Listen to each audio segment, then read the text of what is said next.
Cənab Ailə Başqanımız, sizdən bir dənə müraciət edirəm ki, mən Osmanov Mənsur Osmanoğlu, Bərdələrin Mustafa Vətənində yaşayıram, hal-hazır. Cənab Ailə Başqanımız, Cənab Mehriban Əliyevimiz, sizdən xahiş edirəm ki, Fərziyə Gülnar İsmail qızı məni insanlara zəng edir, məni də bezdirib, and olsun Allaha.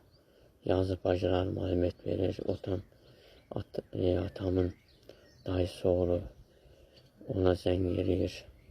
Ondan sonra bütün adamlara zəng edir ki, tezrə Mənsur aliməti vermir. Amma mən aliməti verirəm.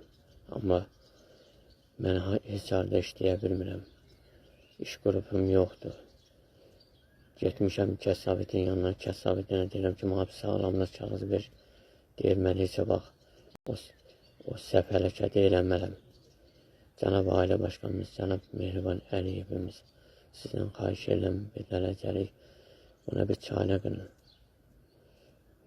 Ya mənə iş verin, işləyim, ya mənim pensiyamın qabağını açırmır ki, açırmır. Yanına gedirəm həkimin yanına, həkim deyir ki, bugün gedəcəyim, sabah gedəcəyim, sən aparacağım yanından, başından eləyirlər.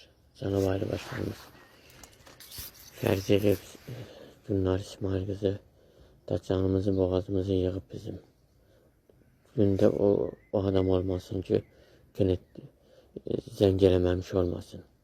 Ona zəng eləyir, buna zəng eləyir. Dəqiqədə məni bezdirirlər insanı. Xəstə adamam, and olsun Allah, gəlib baxarsınız.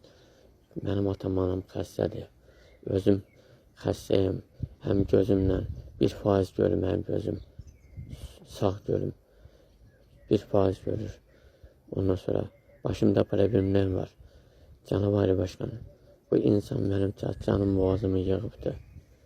Mən heç halda işləyə bilmirəm. Mən cənab məhkəməyə deyirəm ki, iş yerim yoxdur.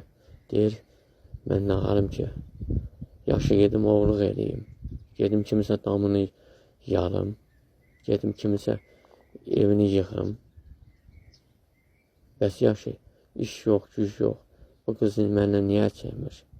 Sizə görün, siz TikTokda baxmırsınız, baxırsınız yəqin. Baxın da, belə vicdansız, belə ədalətsiz olarmı? Sizin bir sözünüz var, belə ədalətsiz insanlar varmı? Bəli, var. Belə insanlar çoxdur.